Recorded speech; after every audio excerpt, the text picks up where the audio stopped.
In a mature forest, beneath a layer of soil that appears still, there exists a physical network made of roots and fungi that connects different trees to one another. Invisible connections that, according to some, allow trees to distinguish their own offspring from others. It is not a fairy tale. It is a scientific hypothesis that has fascinated researchers, naturalists, and scholars for years. A story that changes the way we look at plants, and perhaps also the way we exist in the world. For a long time, we thought of trees as isolated beings, immobile, passive, solitary. But in recent decades, research has begun to tell another story, a story made of underground connections. Tree roots do not grow alone. They bind to microscopic fungi, forming a structure called mycorrhiza, a dense network extending for kilometers, known as the Wood Wide Web. It is not a poetic image, but a real physical structure. Through this network, trees exchange nutrients, water, and chemical signals, in particular, carbon. In this sense, the forest is not a collection of individuals. It is a cooperative system. In the 1990s, a Canadian researcher decided to verify whether these connections were real. Her name is Suzanne Simard from the University of British Columbia. In 1997, she published a study in the journal Nature. She used radioisotopes to trace the movement of carbon, nitrogen, and water among different trees. The result is surprising. Carbon moves from one tree to another, not randomly, but following precise underground connections. It is a measurable exchange, not a theoretical hypothesis.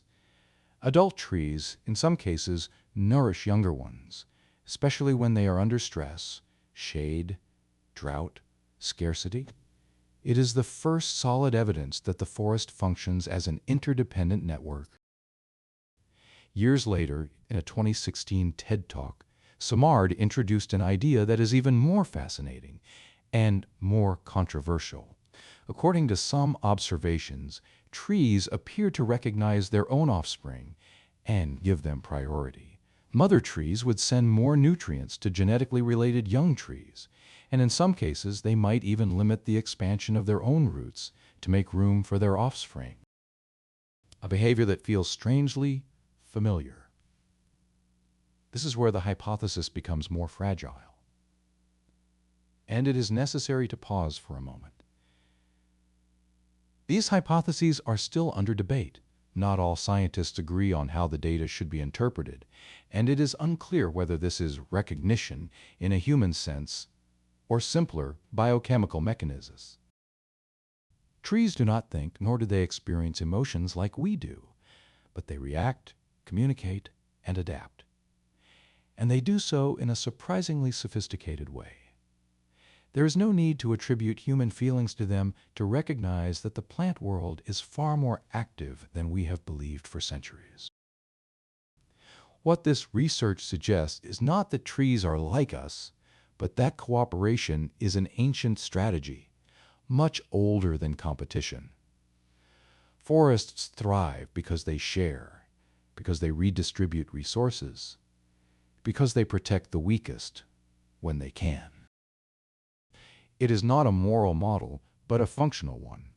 Perhaps this is the real point, not whether a tree recognizes its own offspring, but whether we are ready to recognize that nature works better as a network, and that destroying part of a forest means breaking invisible connections whose value we often fail to understand.